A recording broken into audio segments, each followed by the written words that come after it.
Third, there are terrorists or fundamentalist groups, extremists, and it's getting more and more plausible for them to gain nuclear weapons. That being said, the United States is the world's most powerful military state.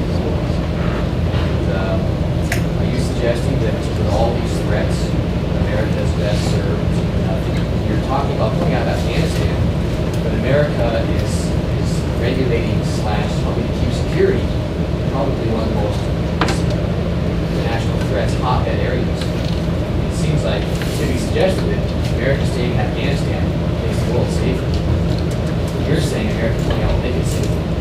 So can you explain how American influence, why are we better off in Afghanistan considering the realities of these threats that exist? Just focusing only on it. Once again, in Afghanistan, why? I told you the realities of nuclear weapons, terrorist groups, fundamentalist groups, rogue states, Middle East become hot zone of conflict. It would seem like the world is better off in America helping maintain security and staying in Afghanistan. But you're both suggesting pulling out of Afghanistan. How can you ease my fears that your dream is not realistic without actually creating security? One thing is, the Taliban was toppled in 2003. So, with the new government set in Afghanistan, one of the main jobs that American troops have in Afghanistan currently is to help create a more secure nation, a better, more secure democracy that will not be toppled over by other terrorist groups. Well, I believe that we should go ahead and pull out troops steadily, gradually. Not, of course, not for almost 50,000 troops at once. And another thing is that we should be sending foreign ambassadors. We should be sending government officials to help set up secure government. Another thing that Mr. Ryan mentioned was terrorist groups. Well, let's take a look at history. During World War I, right before World War I in 1914. What's it? Oh yeah, Russia went ahead and mobilized. And then Russia mobilized, and then France mobilized, and the British mobilized. One thing led to another. And I believe that by keeping the American troops in Afghanistan will actually only go ahead and mobilize other terrorist groups even more. So I believe that actually to go ahead and promote peace, we should be pulling out troops and actually showing them that we are willing to make peace in the Middle Eastern area. Thank you very much. Phil, now's an opportunity for 30 seconds for rebuttal. This is very funny because we both shared a common vision of pulling troops out of Afghan and with the same intent and like actions such as establishing good relationships, establishing security forces in there. But one thing I'd like to address to Mr. Bryan is that, well, first of all, you said that with the danger of nuclear weapons, how can we be safe in this world if we can't send troops everywhere? Well, the problem is the cost. I mean, if you are going to send troops into every zone that is suspected of holding, say, Al-Qaeda members or, say, nuclear weapons, then, well, frankly, the entire economy of America is going to be spent sending these troops worldwide. And that not only will that quadruple and triple the economy of America, but it will also send the wrong message. It sends the wrong message that we are willing to make war whenever we want war. I mean, is that the message we want to send across as a warmongering nation? Do we really want to make war? Thank you.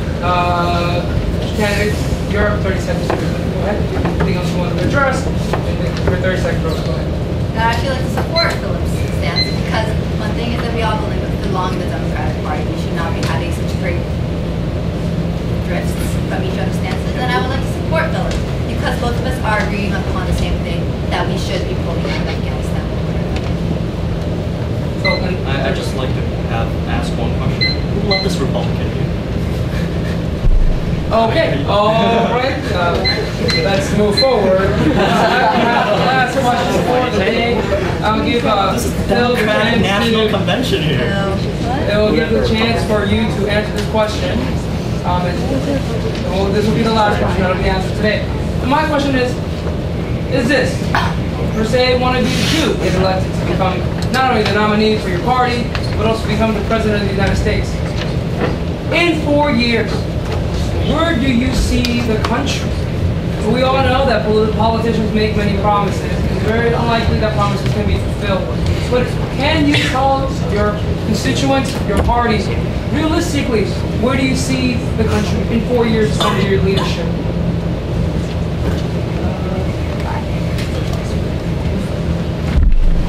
Now, if I get elected, I believe in having a government that listens to people, that listens to inputs from the people. I mean, I clarified this thing in the speech one day, but I'm going to clarify again. I want to see a leader, as an average citizen, I want to see a leader that listens to the people. I want to get input from everyone that cares about the issues. And I believe that more government efficacy is required to have a great working democracy. We believe in the rights of citizens to have a strong economy, and I will work for that. We believe in the rights of children to get an education that enables them to compete with other nations, and I will do anything to do that. We also believe in the rights of our descendants to inherit an untarnished environment and sustainable world. I mentioned how the clean energy programs work and how we're going to support environmental solutions. We believe in a lot of things, and sometimes I ask myself whether it's too much time to take that. But I believe I can do this. I'm willing to do this for the greater good of the American people. Okay, thank you very much. I think that through Mr. Bryan's question, a lot of us Democratic Party members are thinking, is Rosa being too imaginative and perhaps too corny with her dreams? Actually, here is one thing that I would like to just go reality. In 4 years is not a long time. It is actually pretty darn short. And I think that I will not be completely out there saying that our economy will be back where it was. I'm not going to say that. But I will say that the economy will be climbing up. And the green industry, especially the green industry and the renewable resources industry, will be growing. One way or another, it is unavoidable that we need to go ahead and move our dependence on oil and actually give more to the environment. Our environment is in dire need. And what we will do is make sure that our economy is actually growing off a growing green and renewable energy industry. And another thing is that bank mortgages, they've actually kind of declined. Not as many people are getting kicked out of their houses every day. So I'll also help to make sure that no such bubbles, the bubble economy regarding houses will happen again in the next 4 years. Thank you. Okay, thank you very much. 30 seconds if you'd like to add on anything. Phil? I'd like to thank the National Bilingual School of Kinchu for providing me the chance to speak with you guys. And I'd like to thank the Democratic National Community right now for hosting this whole thing. So thank you all. You guys are the backbones of our economy and government and everything else. So thank you.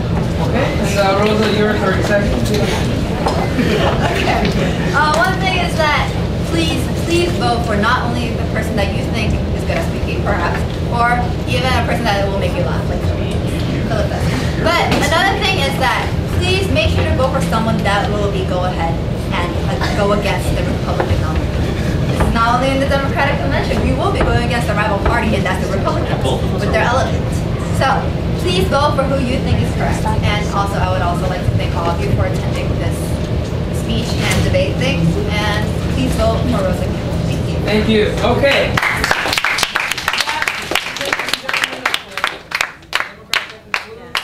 Our primary debate for today. Again, you have until 1 o'clock to let your voices be heard on that very small but important ballot. Thank you, Supreme Court Justice Leo, and thank you, Senator Ron. I would like to refer to myself as God. So the band will be downstairs. Thank you so much for giving your time. Mr. Bryan Claps, why don't we give Mr. Bryan Claps a round of applause. Yeah, thank you.